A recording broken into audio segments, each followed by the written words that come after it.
Hello everyone and welcome back to another video. Today we are playing modified Skyscraper in standard best of 1. It's a standard best of 1 list with average converted mana cost 2.7, 24 creatures, 14 non-creatures, and 22 lands. Now, the list revolves around Walking Skyscraper. It's a artifact creature for 8 mana. It's a construct. It says this spell costs 1 less to cast for each modified creature you control. It has trample, and it also has hexproof as long as it's untapped. Now, what is modify? How do you modify things? What are the modifications? Well, over here says equipments, auras you control, and counters are modifications. So if a creature you control has an equipment attached to it, or an aura attached to it, or has a +1/+1 counter, or what's it called? Like any counter of some sorts, a death touch counter, a vigilance counter, anything like that, it is considered modified. So we have to get a lot of creatures down and get them modified in order to play this card, right? We obviously want it to cast significantly less, at least half of what it casts, but it's pretty hard to do, especially in a deck that is trying to survive on the ladder. So it's a very aggressive deck, very, very aggressive deck, and a lot of times you can win by turn 4 or 5, or well, by turn 4 you're almost killing them, by turn 5 you're winning for sure. The deck does not grind, it doesn't do anything like that, and it also has some of the new cards. So let's get right into the deck list and break it down. We have 2 Star Pupil, 4 Kunamu Faces Kakazan or something like that. It's a 1 mana saga that's pretty insane. It's kind of like the engine to the deck, and it's a very, very important card. The first chapter says Kumano Faces Kakazan deals 1 damage to each opponent and each planeswalker they control. Now, you don't care about the first chapter of this card. You care about the second chapter of this card, and you care about the creature, obviously. So the second chapter says when you cast your next creature spell this turn, that creature enters the battlefield with an additional +1/+1 counter on it. So you cast this card, right? And then you cast a creature turn 2 or whenever you cast the card, but you have to cast the creature that you want to buff on the second chapter of this card. So after a turn from when this card was last cast. So you cast this card, the turn after, you cast a creature, and it immediately enters the battlefield with a +1/+1 counter, which immediately makes the creature modified. So that's good. You can see it's a very important card. Also, the creature is also good because it just helps us go wide. It has haste, and it can easily get modified as well. And also, whenever it kills a creature, or whenever a creature dealt damage by a source that we control, it gets exiled. So it exiles all the eye twitches, all the shambling ghasts, and so on and so on. Another pretty important creature, especially for turn 1, is Iron Apprentice. It's an artifact creature construct. It says, Iron Apprentice enters the battlefield with a +1/+1 counter on it, and then when it dies, it gives the +1 counter to another creature. Almost the same exact, it is the same exact effect as Star Pupil, but it's an artifact. And what I really like about this card is that it's not mana specific. This obviously requires a white, and sometimes for me to make it as much consistent as possible, I want to play something that's colorless, so that when I open with something, for example, that's red, I'm able to cast it.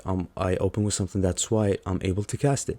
Sometimes when you open with Star Pupil and you open with like a red untapped land and like a white tapped land, you can't cast it on turn 1, which is kind of clunky. That's why I only have 2 copies of it in the deck, but it's like an extender for the card basically. But this is a better card in my opinion, since it's an artifact as well. You can do a lot of things with it, not in this deck, but there's a lot to be done with this card.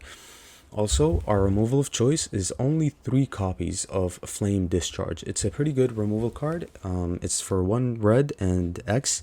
It says Flame Discharge deals X damage to target creature or planeswalker. If you controlled a modified creature, as you cast the spell, it deals X +2 damage instead. So let's say you have a creature with a +1/+1 counter on it. If you cast this card for 2, you pay 1 for X and 1 red, you deal 3 damage. So anything that you cast this card with, plus, just keep in mind that there's a +2 damage if you control a modified creature, which is pretty good. You'll see how the card performs in the deck. It's pretty decent. Also, we have a new card that has had some eyes on it, I guess. It's called Lion Sash. It's an artifact creature equipment cat. It says exile target card from a graveyard for 1 white. Also, if it was a permanent card, put a +1/+1 counter on Lion Sash. So this card can modify itself, right? It doesn't need any external help or anything like that, which is pretty good. Also, it has Reconfigure too, and Reconfigure you pay 2 mana, and you equip this creature to another creature, right? Now, when you equip this card to another creature, they don't get the base power and toughness 1/1. They only get whatever this card has, so they get the counters, they get the +1/+1 counters, but they don't get that extra 1/1 base power and toughness buff. So they don't get the 1/1 off of the Lion Sash, they just get whatever counters it has, which is also pretty good. We have 2 Luminarch Aspirant. Probably, if you have 4 Luminarch Aspirant, kill the Sash. Literally, just take the Sash out. Luminarch Aspirant is obviously better in the deck than the Sash is. The Sash is good against Blood on the Snow decks or Zov decks and stuff like that, and that's why I'm not really gonna craft 2 more Aspirants. Now I don't have 2 more Aspirants, I know, but it's because I've never really been a mono white player or never really thought about doing something with this card since it's a meta card. I was never interested. Anyway, let's keep going. We have another very important card. It's Aki, Ember Keeper. It's a 2 mana enchantment creature, Goblin Warrior. It says whenever a non-token modified creature you control dies, create a 1/1 colorless spirit creature token. So this is our insurance policy. If our board gets wiped, our board gets Meathook Massacred, we get Infernal Grasps, anything like that. If our creatures are modified, we get a replacement creature. That's a 1/1 token spirit that we can also modify later on. So you see this card is very important within the theme of the deck. Also, we get an early on payoff card in case we don't have our walking Skyscraper. We have Upriser Renegade. It says Upriser Renegade gets +2/+0 for each other modified creature you control. So if this creature itself was modified, it doesn't get this effect. But if another creature you control was modified, this gets the effect, and this can get really out of hand. I mean, this can get super big. The more modified creatures you have, the more +2 it gets. So the ideal play would probably be, for example, Star Pupil, Iron Apprentice, turn 1, turn 2 you play this, turn 3 you play this as insurance, we will get right into it right here. But yeah, you get the idea of it. You modify your creatures, and this is sort of an payoff creature for your theme, right? And this also makes the deck really aggressive, like super aggressive, and it deals damage. It deals a lot of damage early on, and mainly because of this card. And also we have Sparring Regimen. This card is insane in the deck. You obviously get to access your sideboard, but that's not why we want it. We want this card because we want to be aggressive within this deck. We don't want to grind. Obviously you can make another version of Walking Skyscraper that grinds, but I want to be aggressive with this deck. And this card is insane. You play this card on turn 3, get it down as soon as possible, and then start applying that +1/+1 counters each turn, which is very good. So if if the board gets wiped, you get tokens from the Aki here. You can start attacking with the tokens and putting the +1/+1 counters on them, and they become modified all of a sudden again. So that has to be really good, and it's insane with the deck. You'll see what I'm talking about. We also have 1 Angel Fire Ignition, just to get that extra kick. It obviously puts two +1/+1 counters, which immediately modifies your creatures, and besides that, it gains vigilance, trample, lifelink, indestructible, haste. So you gain a lot of life, you get through for more damage. Important card, but not as much as the other ones, so 1 copy is all it takes. We also have one more, well, not the last one, but we have another new card. It's Thundering Reiju. It's for 4 mana. It's a 3/3 haster that says whenever Thundering Reiju attacks, put a +1/+1 counter on target creature you control. Then Thundering Reiju deals X damage to each opponent, where X is the number of modified creatures you control other than Thundering Reiju. So it's like a hasty Luminarch aspirant that requires you to attack to get the value off of it. And usually when you have Sparring Regimen on the battlefield and you play this, it's a 4/4 when you're attacking with it. You know, you can play smartly. If you have a Luminarch aspirant and you have this, you can put a +1/+1 counter on it. So if you look at the 3/3 and you say, like the stats isn't really that good for a 4/4, I agree. I mean, for a 4 mana card, 3/3 is pretty whatever. But the card, it's good support. It fits the theme. It obviously can get your creatures really out of hand quickly, turn after turn if it's not dealt with. So that's very good for me. And also the damage dealt to your opponent is very important as well. So when you have a lot of modified creatures, it deals that much damage each time it's attacking. So it has to be kind of bonkers, to be honest. We have 4 Showdown of the Skulls as well, because this card plays within the theme of the deck, and the theme is basically putting +1/+1 counters. That's what I built the deck around. And also it refuels your hand. So since we're really aggressive, we get to dump out our hand fairly quickly, and we want to refuel as fast as possible. This helps you do that, and this also helps gets your creatures bigger, and it helps modify your creatures as well, you know. So it has to be here. It's pretty good in the deck. We also have another new card. It's called Ao, the Dawn Sky. This dragon is insane. This dragon has to have a deck that's made specifically for it, and I'm going to make a deck specifically for this dragon because it's like a creature that's like a small mini emergent ultimatum / Genesis ultimatum, right? It's kind of crazy. It says it's a legendary creature, dragon spirit. It says it has flying and vigilance. It says when Ao, the Dawn Sky, dies, choose one. So it has 2 options and you get to choose one. The first one says look at the top 7 cards of your library, put any number of non-land permanent cards with total mana value 4 or less from among them onto the battlefield. Put the rest on the bottom of your library in any order.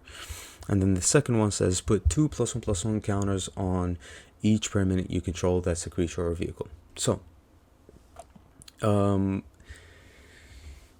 this card can, so you look at the top, if it dies, let's say, you look at the top 7 cards of your library, which is pretty relevant. I mean, you're digging through 7 cards. That's kind of insane. It gets you answers, right? You can get a turn 1 play and a 1 drop and a 3 drop. You can get a single 4 drop like Showdown of the Skulls. It's a non-land permanent, so you can get it. You can get 2 drops. You know, whenever you look at the top of your library, you can choose and pick depending on what you're playing against and how you're doing throughout the match. But you've got options with this card, and it's pretty insane. Also, I think this card belongs in an aggro deck more than a control deck, to be honest. Or maybe you can just play this card in a permanent heavy deck. You never know. Like a mini Storm the Festival, but kind of better. And also the second one is obviously very relevant. The second option, which says put 2 +1/+1 counters on each permanent you control that's a creature or vehicle. We don't have vehicles, so putting 2 +1/+1 counters immediately modifies our creatures whenever this one dies. And also it's very relevant in the deck because it's a flyer, which can get over the top. It has vigilance. When it attacks with Sparring Regimen, it gets bigger, so it can attack and block. This does a lot of jobs in the deck. Kind of clunky. Sometimes you say like, I want to cut this card, but at the same time, whenever it performs, it shows the real power behind it, and you just want to keep it, right? And finally, we have the 4 Walking Skyscrapers. Unfortunately, I wasn't able to really show you what this card can do during the recording.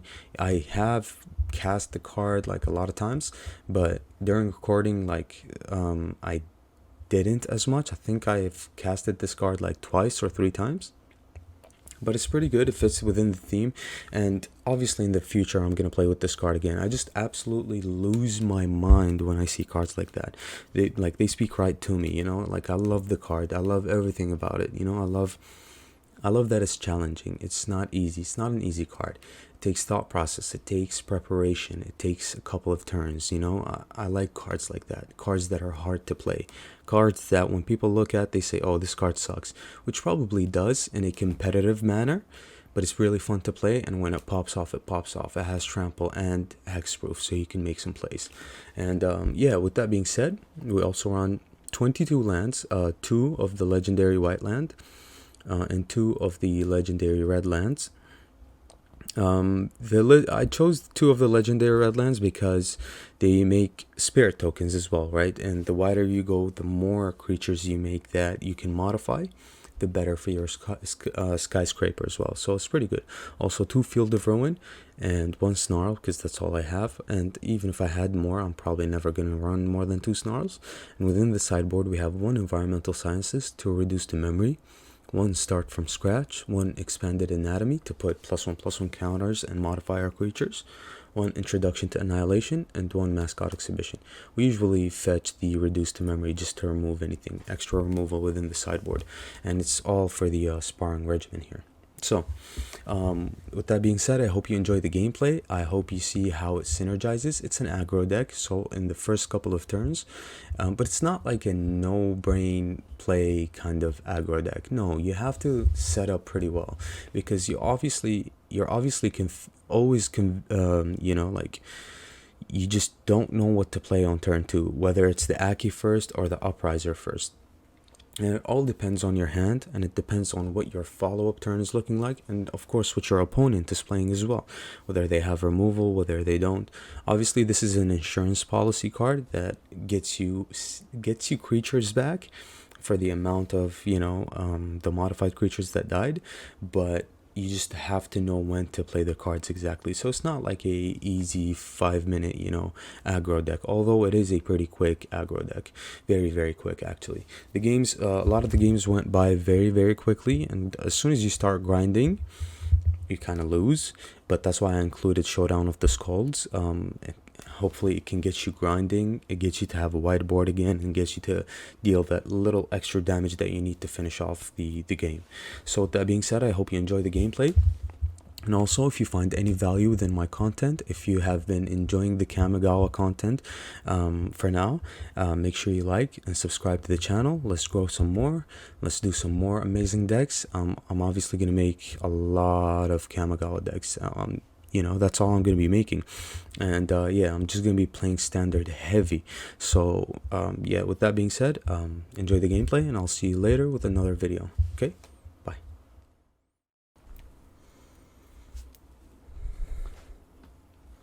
All right, man, that's a lot of lands. A lot of lands.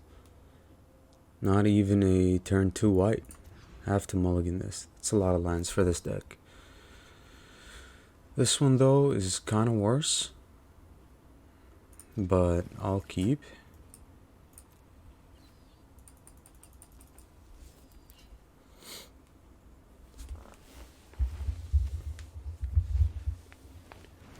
Ascendant Pack Leader. Okay.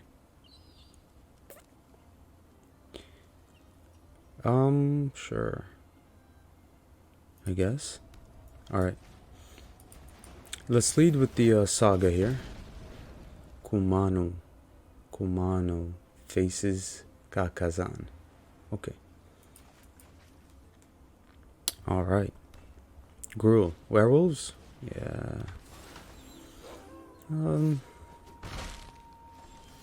Of course. Okay, so,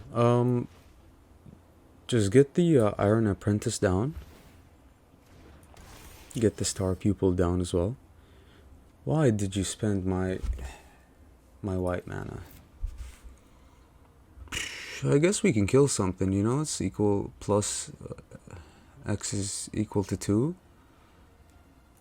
Yeah. Man, that was terrible. I wanted to play the Star Pupil as well. Natural Moonrise. Okay.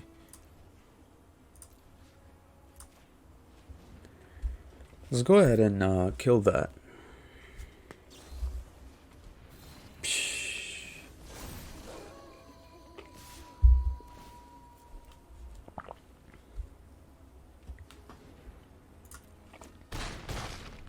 Yep. Yep, that's what it is, you know?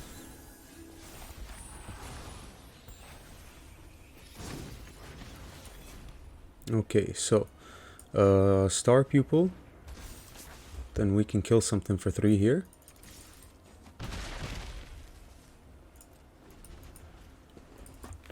We're pretty far away from the walking skyscraper here, but let's see what they want to play. Okay, so 1, and this is a really good removal spell for red, but it's very specific when it comes to the requirements, so it fits in with the deck very well. This isn't that bad also, but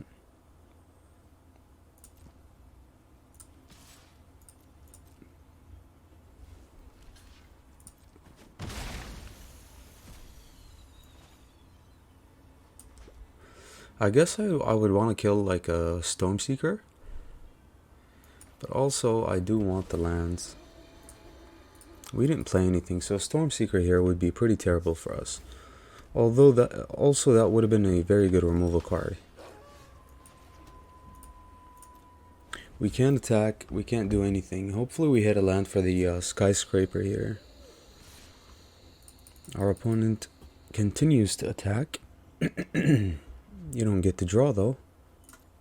Yeah, he's trying to bait me here, but you already highlighted the card, so land? No land. But that's fine. Removal is okay.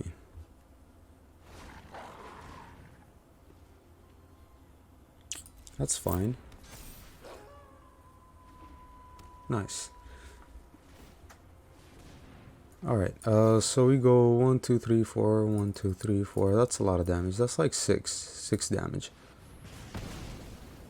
It's pretty good for us. You drew a land. Nice. Now we can play the Skyscraper. And no attacks, yeah. Let's just attack with the Skyscraper here. Very big creature for our opponent here.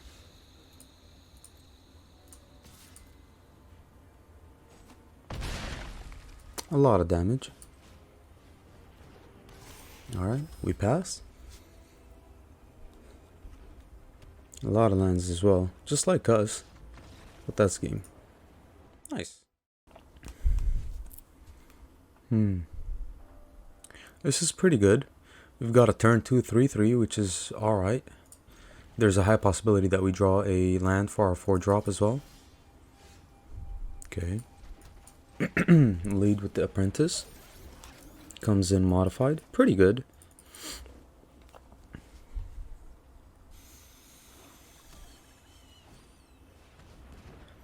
Ghoulish Possession. Haven't seen that in a bit. Alright, we drew 2 of our 4 removal cards in the deck. That should be okay. Blue, so zombies. Well, obviously, because of that.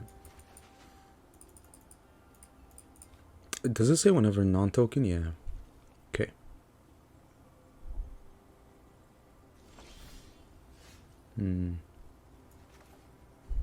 Yeah, something dies here for sure. But we have to attack. I mean, we've got nothing else for turn 3.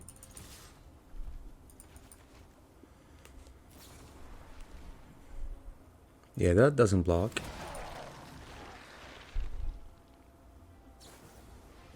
Startle. Okay, just a draw. Yeah, just pass. Let's see, very decisive turn here for our opponent. Turn 4. I like the theme of the deck, you know, you don't usually see these a lot. Do we take the damage? I think so. I think we want to keep these for the more decisive creatures, right? Maybe a planeswalker as well. It sucks that there isn't a zombie planeswalker. Okay. Sure.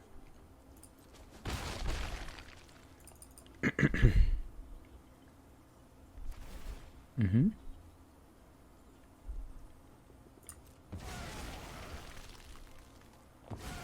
So turn 4 Silversmith.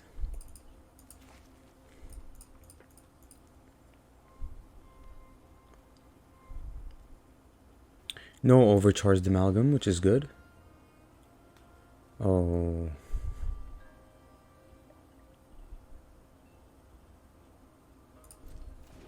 Okay. Alright. That's whatever.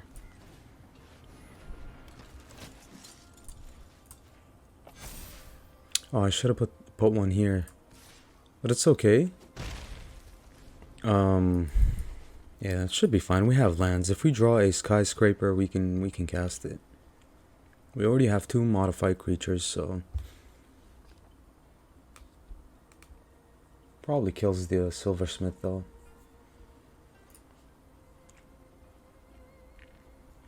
We do have 2 showdowns as well.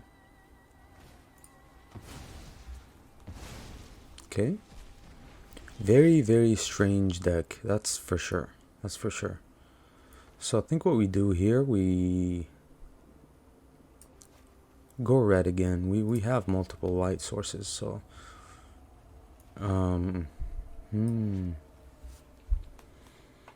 yikes. So he has mana for the overcharged amalgam, but he doesn't have the overcharged amalgam, or they don't have the overcharged amalgam. So we just pass here.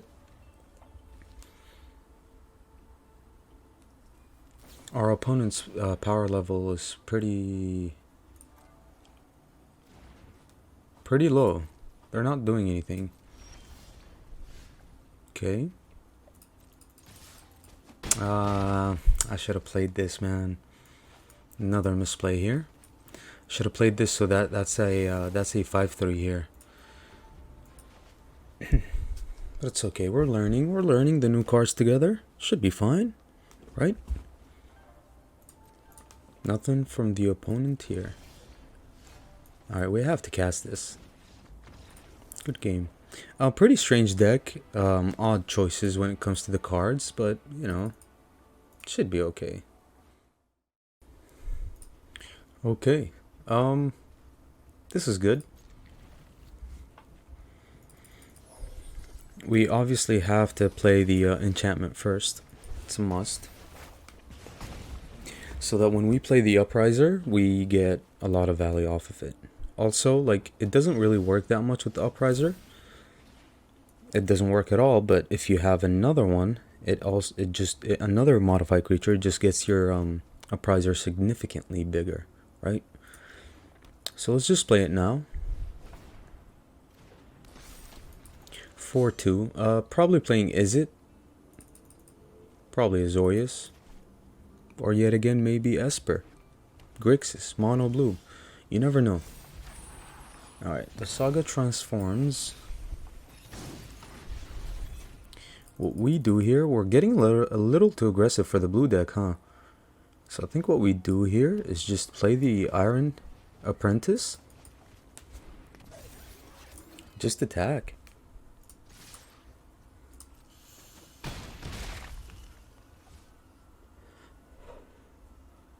Do we play this? Do we need to? Probably not.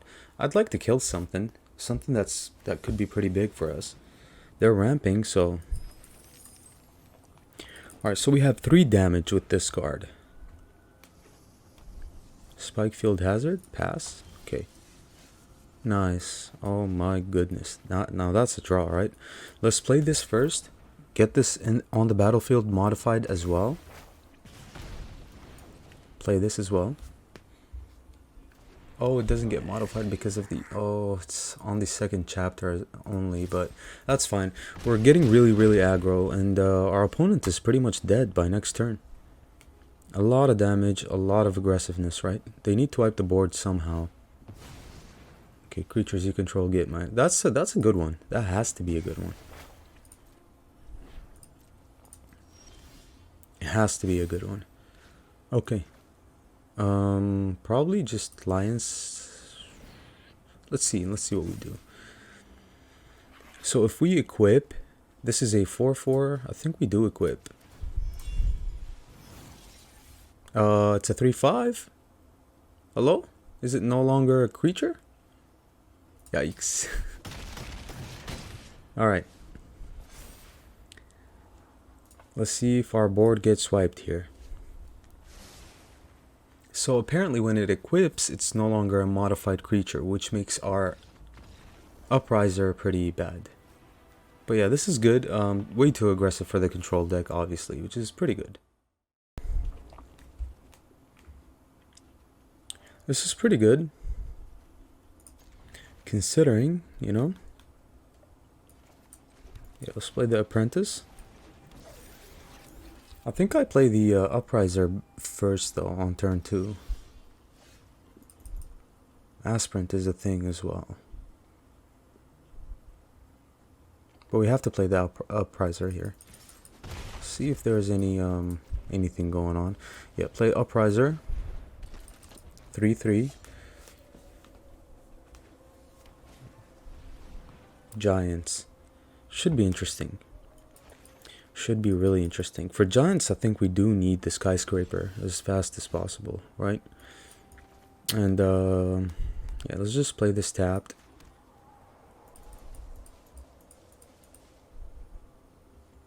They're gonna have removal next turn, right? But yeah, we just have to play the Aspirant first. Give the +1/+1 counters on the Aspirant so that we boost the Upriser's power. We can have removal next turn for a giant, which is good. Through the Flame Discharge. Yeah, you can attack me, that's fine. Yep. So this is really good. This has to be really good. It comes in modified. We put the +1/+1 counter on this. An insane amount of damage. Opponent is one life point away. But yeah, since a +1/+1 counter is a modification and it's on so many creatures, this is now a 9/3, which is pretty interesting.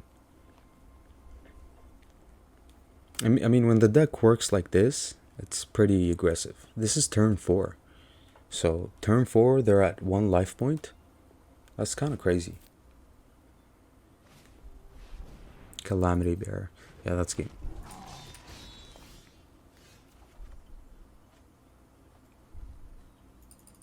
Opponent is holding priority on my upkeep.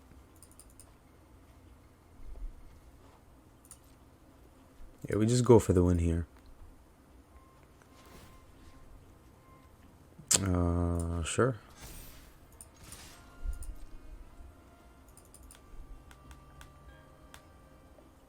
Very aggressive for the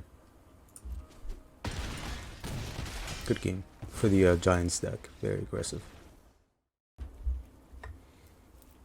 All right.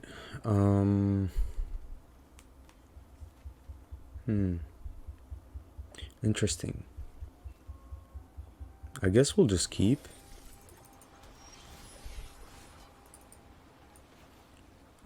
Yeah, let's play this tapped. Decline. Say hello to our opponent there. They foretold. Okay. What do we play first? I think we have to play the I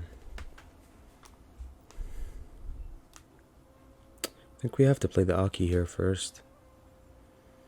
So that if we're lucky to get it modified next turn, we gain some value.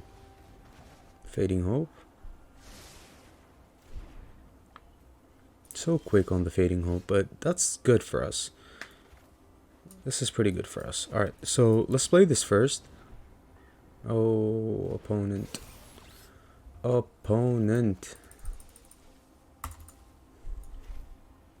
Let's play the Upriser Renegade. Frostbite is fine. It's expected, you know? Rune Crab.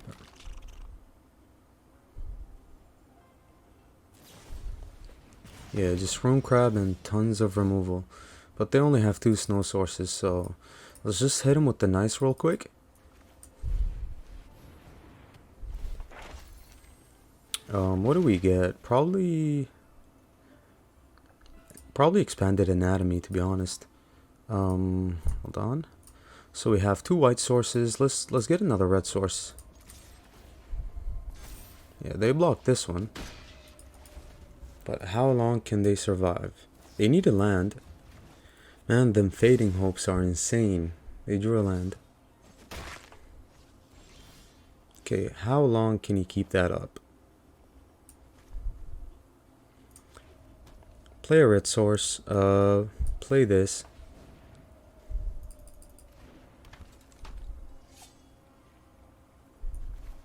Let's just get that out of his hand, honestly.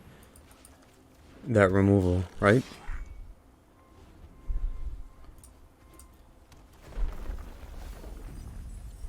Okay, we're milling.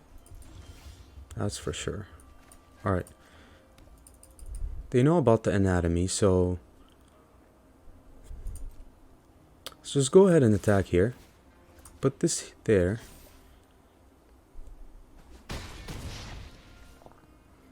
And yeah, let's play the Dawn Sky here. Let's see how they're able to deal with this. They're playing a really annoying deck, so they deserve it, honestly. They're also playing like tons and tons of removal, it seems like. Okay. So we can do a couple things. I think we have to get the other sparring regimen down.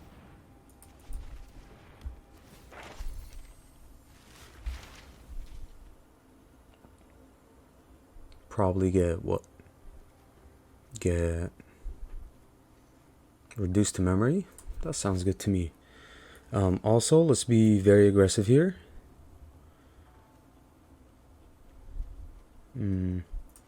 Or do we play the other one? Yeah, let's just be very aggressive here, since we're going to put the +1/+1 counters on the Dawn Sky here.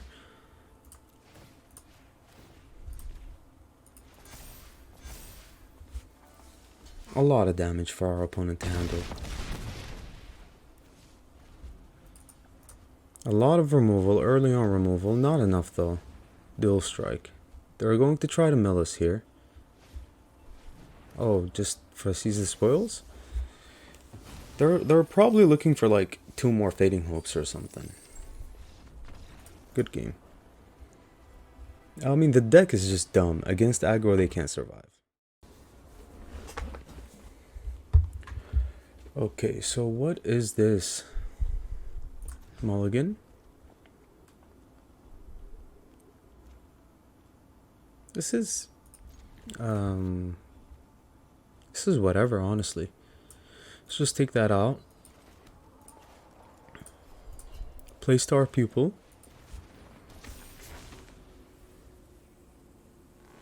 And yeah, play Alki turn 2, turn 3 play Regimen. But I'm pretty sure they're going to have removal.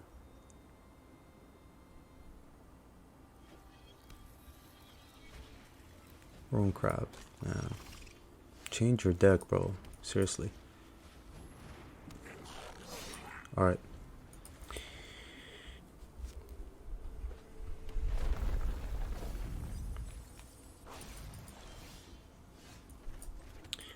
It has to be the Aspirant, I think, here. Or the Sparring Regimen. They both work.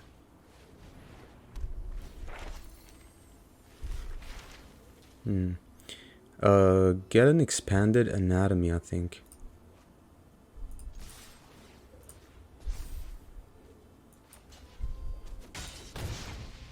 Okay.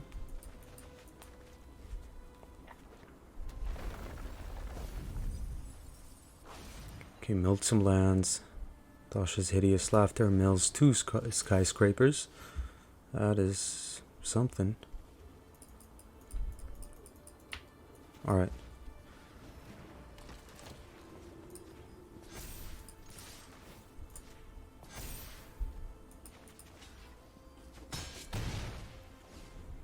Okay. Let's see. Can we out aggro our opponent?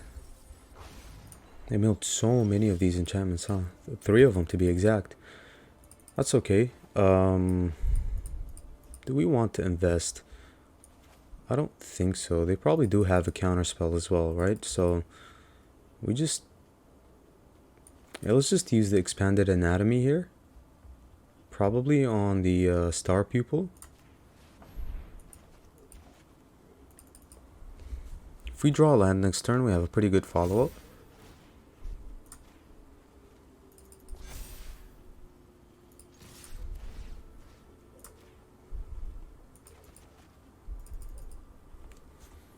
Let's see what they want to block here.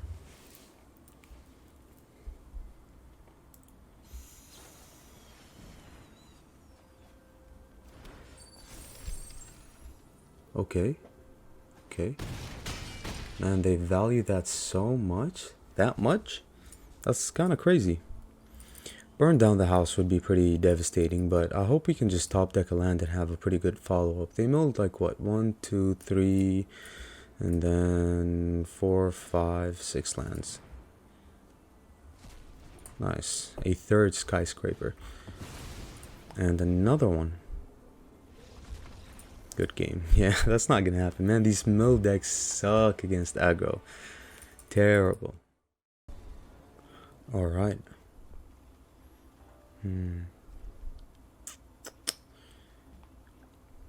This is really slow.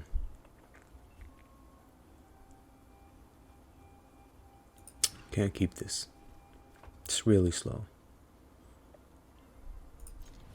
Stake the skyscraper away. Play the apprentice. Unfortunately, we mulliganed, and that leaves us to almost dead. Play the upriser here. Upriser gets dealt with, for sure.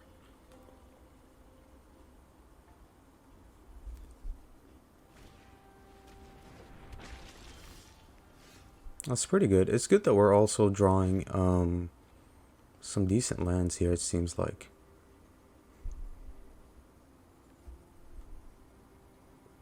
Do we need double red? I think we do. We need double white more. We do need double red and double white. Alright, play the sparring regimen. And get what? Get reduced to memory. They can block the Iron Apprentice and just trade, I guess, with the Apprentice.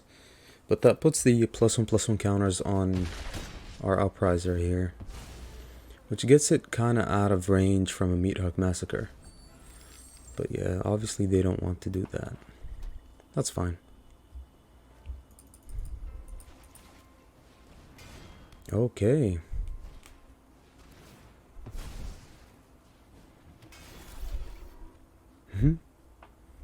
Decent. I mean, the card is doing its thing, right?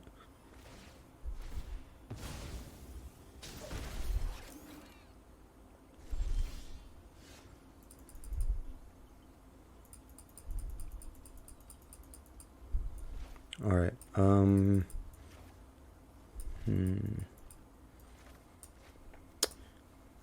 do we die to Meat Hook Massacre next turn? Well, one of my creatures do. Yeah, I think one of my creatures does die, but the Lion Sash, obviously. Put the counter there. Attack our opponent. So they drain us, right? That's the idea. So did they keep it for a Deadly Dispute? Maybe. Another one. Talk about value. I mean, stacking them is obviously pretty good. Yeah, I'll block. I mean, do I need to? Okay. Let him attack.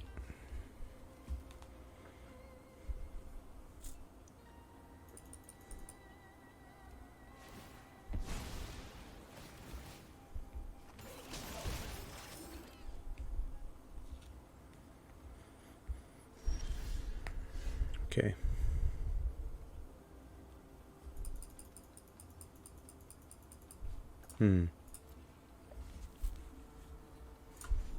Let's do the thing with the lion sash here.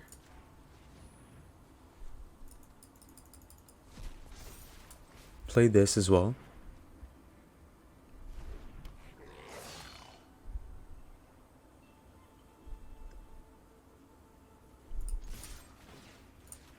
Put the +1 counter on the upriser so that it's out of range from triple blocking.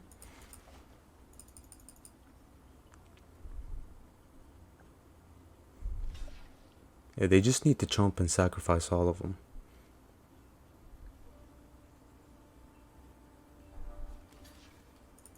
Pretty lucky draw from our opponent here to draw, drawing, you know, all of these.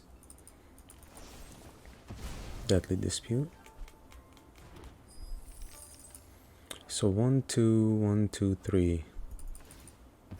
Not a good enough Meat Hook Massacre. Well, it deals with pretty much all of my creatures. They need to keep the cycle going as well. Yeah, dealing the damage. If they have a Meat Hook Massacre, that's pretty bad. So we can't block here.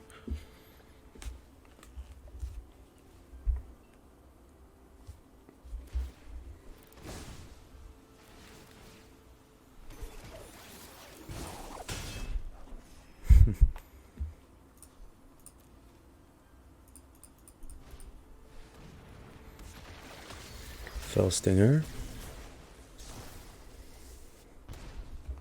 Extra draw.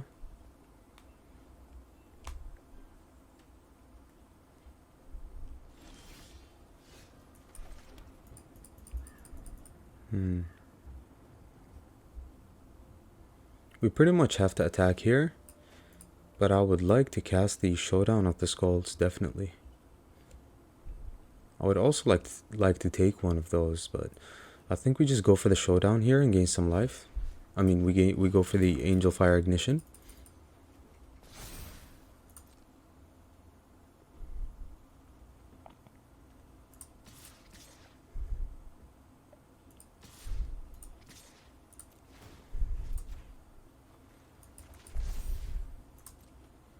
Another modified creature.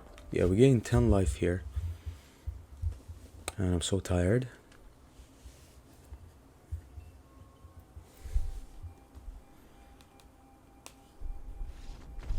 Yeah, a lot of life gain, so they can't really drain us.